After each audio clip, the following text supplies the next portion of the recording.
नमस्कार. मी राजू मांदाडे, मुक्काम पोस्ट चाचोरा, तहसील रायगाव, जिल्हा यवतमाळ. आणि आपण पाहत आहे आधुनिक शेती SRT. मी आपल्या चॅनलचं नाव आधुनिक शेती SRT यासाठी ठेवलं का याच्या समोरचे व्हिडिओ जे आहे ते आपल्याला पूर्ण SRT बद्दल माहिती भेटेल.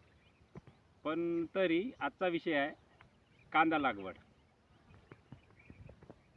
तर हे क्षेत्र जे आहे कांद्याचं, हे एका एकराचा प्लॉट आहे. आणि आपण तसं पाहिलं तर आपल्या विदर्भात कांदा हा नोव्हेंबर डिसेंबर जानेवारीपर्यंत आपण घेतलेला आहे. पण त्याचा फायदा असा आहे, जेवढं आपण जास्त लेट लावण करू तेवढंच त्याचं उत्पन्न कमी होत जाते.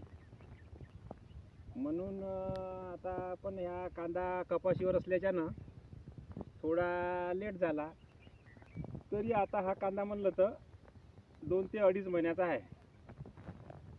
तर आपण इथं सुरुवातीला 4 किलो बियाणं वापरलं आणि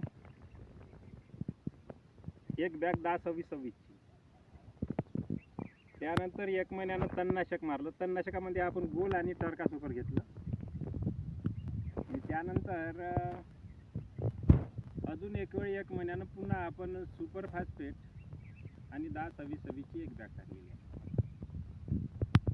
तरी कांदा आपला आता सध्या चांगल्या पोझिशनमध्ये आहे.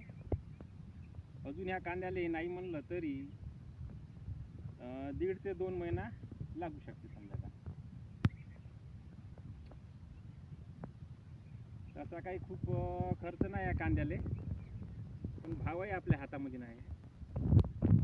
ह्या वर्षी आपण 10 वर्ष अगोदर 10 रुपये किलो विकला ना, आताही आपल्याला 10 रुपये किलो विकायला लागणार आहे. पण आता उत्पन्न जर समजा आपण 80 ते 100 क्विंटलपर्यंत काढू शकलो तर आपल्याला काही ना काही थोडासा भल्याची पुण्याई हुबी तुझ्या मागे. तर नमस्कार मंडळी, आता आपण पुन्हा भेटू समोरच्या व्हिडिओ. तोपर्यंत नमस्कार.